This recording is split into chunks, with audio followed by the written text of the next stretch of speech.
In this case, it is the senator from the state of Missouri, Senator Josh Hawley. And Senator Josh Hawley has written this book, which I am delighted to tell you is one of the best-selling books in the United States, and we will make it even better.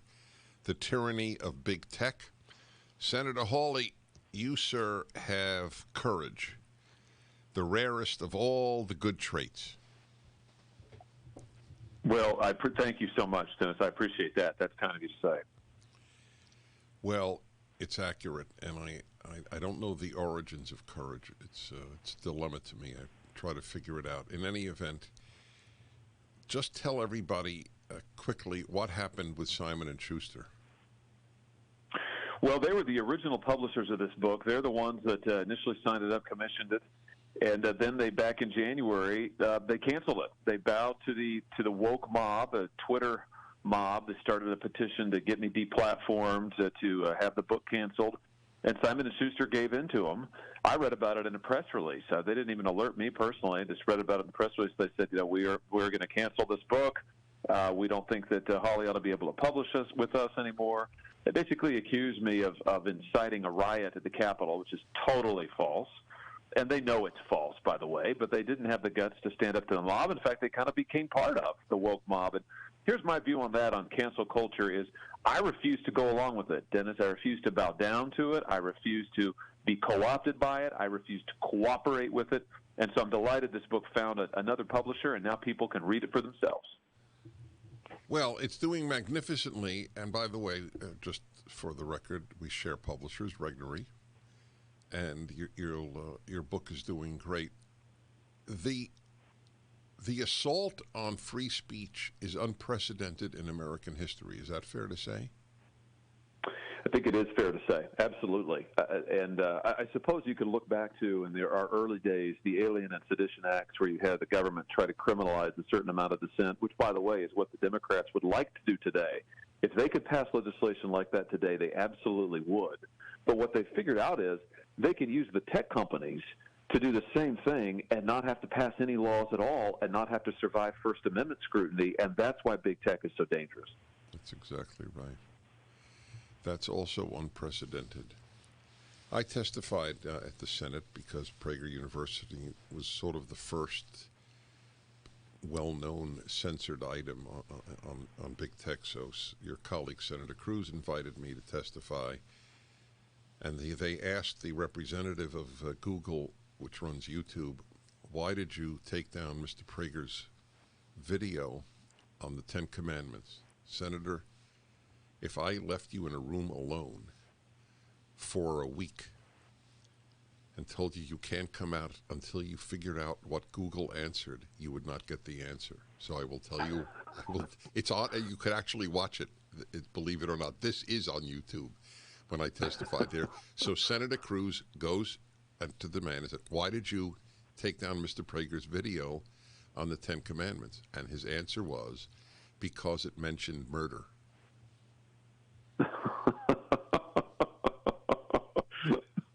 That sounds about right for big tech. That's about their level of historical and biblical literacy. Right, exactly right.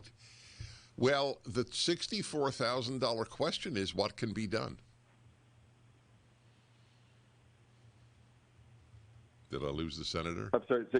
I've got you now. You said the $64,000 question is what can be done. Well, I think what we've got to do is we have to break them up. Dennis, we've seen this before in our history in terms of companies becoming monopolies and trying to exert political power. Now, we've never seen, as we were just talking about, companies with this size and this amount of power before. This is truly new. But we know what the solutions are. The solution is to break up monopoly power, to make sure that these monopolies can't exercise political control. And that's what we have to do. We have to put the people back in control of their own speech, of their own lives, of their own data, personal property. So I think we have to break them up, and we've also got to give people the right to sue. You know, for instance, take you and your platform. I think if these big tech companies, if they come and try to deplatform you or anyone else on the basis of political viewpoint, violating their own terms of service, you ought to be able to go to court. So give people the right to go to court and break these companies up. So does that involve repealing Section 230? It does. I think Section 230 right now prohibits lawsuits like that. It basically immunizes these tech companies, as you know from personal experience, in just about every circumstance that matters. And so my view is we've got to change that law, which was never meant, by the way, to protect these companies. Section 230 is a law passed in the mid-'90s. There was no Facebook. There was no Google.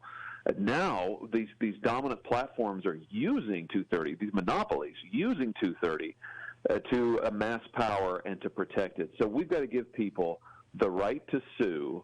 We've got to change 230 to do that. But we've got to go further. I think that alone isn't enough. We've got to pair that with trust busting that will actually go in there and break these companies up and get some real competition back into our marketplace. Well, do you have any support among colleagues? You know, I think that Republicans are increasingly coming to understand, Republican senators and representatives are increasingly coming to understand the major threat big tech poses. I don't know how you couldn't understand it after the last year when they tried to interfere in a presidential election, when they deplatformed the sitting president of the United States, Donald Trump, back in January, when they're trying to censor our speech now. I mean, it's absolutely unbelievable. Now, will the Democrats, however, be willing to actually do something that meaningfully challenges big tech's authority? I'm skeptical. I think the Democrats have fallen in love with the monopoly power of big tech for the reasons we were talking about. They can use it to censor speech and not be accountable to the First Amendment. So I think that the Democrats have a tough choice to make. They talk a lot about getting tough on monopolies, but will they actually do something about it, about these woke corporations? We'll see, but I think we've got to put them to it. How do you put them to it? Well, I've introduced legislation that would break the companies up, and I call it the Bust Up Big Tech Act, and it's right there in print, and it's right there in the form of a law. And so I've challenged colleagues on both sides of the aisle, Republicans and Democrats, join me in this effort. If you're serious about doing something, join me in this effort. I've also introduced legislation to give people the right to sue, to make those terms of service enforceable so that if they violate their contract with you, you can sue them. And I've issued the same challenge. If you're serious, let's pass this. Join me in it. So far, I have to tell you, not very many takers. I think folks in Washington, they like to talk about this problem, but they don't really want to yet do anything about this problem. So why would a Republican be hesitant? Oh, well, two things, I think.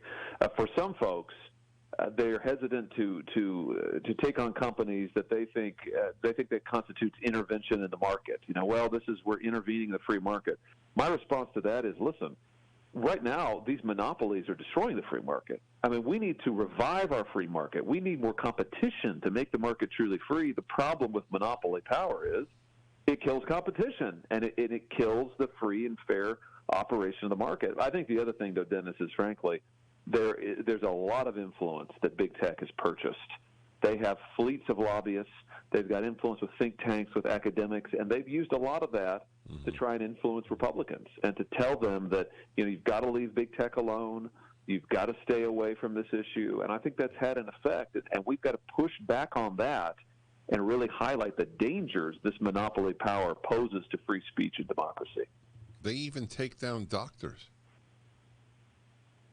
That's right, all the time. And if you don't toe the party line on any issue, whether that's about COVID-19, whether that's about other medical issues, whether that's about election integrity, religious liberty, then you're at their mercy. And again, if you don't like a decision that they make, they deplatform you, and you don't like the decision, tough luck. Nothing you could do about it. You know, Facebook says, oh, you can appeal to our board. Well, we saw earlier this week, yesterday, the Facebook board is just Facebook. They're just there to bless what Facebook does. Facebook board. So exactly. It's laughable. Right. We've got to give people some real power. Well, I cannot endorse your book highly enough. The Tyranny of Big Tech by Senator Josh Hawley. It is, of course, up at DennisPrager.com. Senator, it's very important work you're doing. And I assume it's somewhat of a lonely battle. I hope when you go home to Missouri, you get reinforced emotionally to do the battle. I do. It is a privilege to represent the state of Missouri, and it's a privilege to to have the support of the people of Missouri. And my view is, Dennis, they can say whatever they want about me in Washington, D.C. Right. I'm going to keep on representing the views of my constituents and fighting for their needs no matter what. Well, all I can say is thank you. Senator Josh Hawley, the book, The Tyranny of Big Tech.